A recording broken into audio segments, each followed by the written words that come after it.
வணக்கம். நாம் இப்போ அலைய குந்தானியில் இருக்கோம். இன்றைக்கி காலையிலிருந்து அந்த குந்தானி ராஜ்யத்தின் சுவடுகளை தேடி நாம் போயிட்டுருக்கோம்.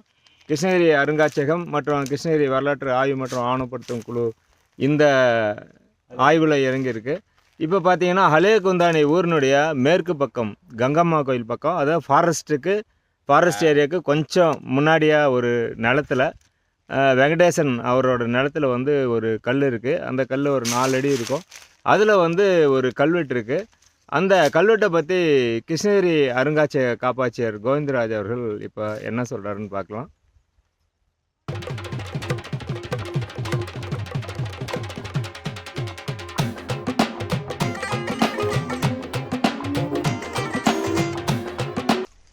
நாம் வந்து அலைய குந்தானியினுடைய பாட்ட கங்கம்மா கோயிலுக்கு அருகில் இருக்கக்கூடிய வெங்கடேசன் அவருடைய நிலத்தில் இருக்கக்கூடிய இந்த கல்வெட்டை நம்ம பார்க்குறோம். இந்த கல்வெட்டு இருக்கக்கூடிய தகவலை வந்து இந்த ஊர் மக்கள் தான் நமக்கு தகவல் தெரிவித்தாங்க. அதாவது சாக்கியம்மாள் கோயில்ன்ற இடத்துல இருக்கக்கூடிய நடுகளை பார்க்கும் பொழுது அங்கே பார்க்க வந்த இந்த ஊர் மக்கள் இங்கேயும் ஒரு கல்வெட்டு இருக்குன்னு சொல்லிட்டு நம்மளை கூப்பிட்டு வந்து காட்டினாங்க. அவர்களுக்கு நன்றி. இது வந்து இந்த கல்வெட்டு வரலாற்று முக்கியத்துவம் வாய்ந்த கல்வெட்டு. வழக்கம் போல் நமக்கு இது வந்து என்ன, யாருடைய கல்வெட்டுன்னா, ஒய்சால மன்னர்களுடைய கடைசி மன்னன் 3ஆம் வீர வல்லாளன். இவன் வந்து 14ஆம் நூற்றாண்டுடைய தொடக்கத்தில் இருக்கிறான். அவன் தான் கடைசி மன்னன். அவனுடைய காலத்தில் 2 பேர் இருக்கிறாங்க. சிங்கைய தென்னாயக்கன், அவனுடைய தம்பி வல்லப்ப தென்னாயக்கன். இந்த 2 பேர் தான் இந்த பகுதியை ஆட்சி பண்ணுறாங்க. அதில் குறிப்பாக இந்த தானத்தை கொடுத்தது வந்து வல்லப்ப தென்னாயக்கன் அப்படிங்கிற ஒரு தலைவன் கொடுக்குறான். என்ன கொடுக்குறான்னா, இந்த ஊர் வந்து ஆரம்பத்தில் இந்த ஊர் பேர் வந்து பழைய குந்தானி. பழைய குந்தானியை வந்து புதுசாக பேர் மாத்திரான். பழைய குந்தானியான சோழ சமுத்திர சதுர்வேதி மங்கலம் அப்படின்ற பேரில் சோழ சமுத்திர சதுர்வேதி மங்கலம் என பெயரிட்டு பிராமணர்களுக்கு தானமாக கொடுக்குறான். அதாவது இந்த ஊரை வந்து 12 பாகங்களாக பிரித்து 12 பிராமணர்களுக்கு தானமாக கொடுத்த செய்தியை தான் அந்த கல்வெட்டு சொல்லுது. இந்த கல்வெட்டில் பார்த்தீங்கன்னா மேலே ரொம்ப முக்கியமாக இது ஒய்சால மன்னருடைய அரச சின்னமான கண்டபேருண்டம் அப்படிங்கிறத இங்கே காட்டியிருக்காங்க. அதே மாதிரி அது பக்கத்தில் சோழர்களுடைய சின்னமான, சோழர்களை அவன் ஜெயிச்சதுனால சோழருடைய சின்னமான புலி சின்னத்தை இங்கே காட்டியிருக்கிறாங்க.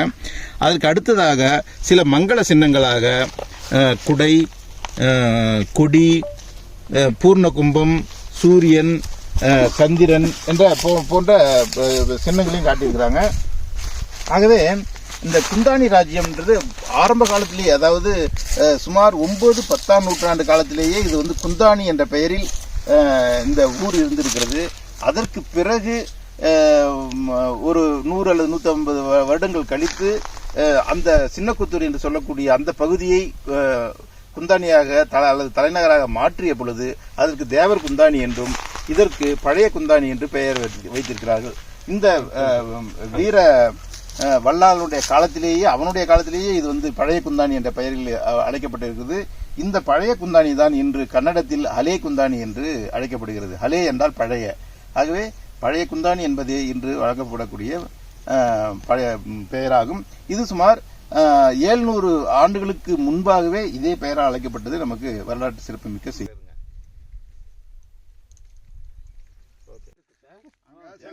படிங்கண்ணா, நீங்களே அந்த தமிழில் படிக்கலாம். சொல்லிடுங்க, அவருக்கு படிச்சு காமிச்சிருங்க. ஒரு 700 வருஷத்துக்கு முன்னால இது படிக்கிறேன், கேளுங்க. ஸ்ரீமத் பிரதாப சக்கரவர்த்தி பொய்சல ஸ்ரீ வீர வல்லாள தேவர்க்கு பிருத்திவி ராஜ்யம் பண்ணி அருளா நின்ற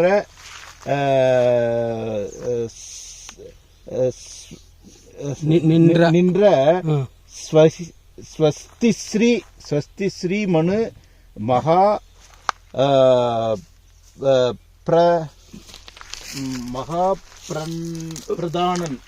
பிரதானன் தாதி சிங்கைய தென்னாயக்கர். ஐரேரியா அங்க வேற என்ன இருக்கு? ஒண்ணு இல்ல, ஏரி மட்டும் தான் இருக்கு. ஐரேரின்னு பேர் அதுக்கு.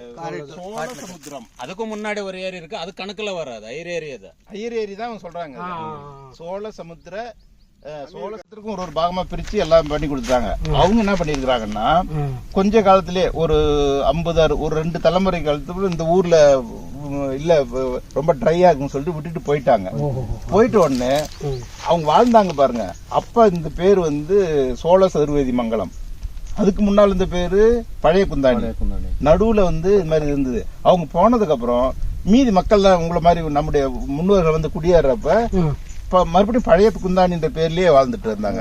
அந்த பழைய குந்தாணி தான் இப்ப வந்து அதே குந்தாணி மாறி நடுவுல அந்த பேர் மாத்துறது இந்த கல்வெட்டு வந்து சொல்றது வந்து சோழ சதுர்வேதி மங்கலம் அப்படின்னு ஒரு காலத்துல இந்த ஊர் பேர் சதுர்வேதி சோழ சமுத்திர சதுர்வேதி மங்கலம்.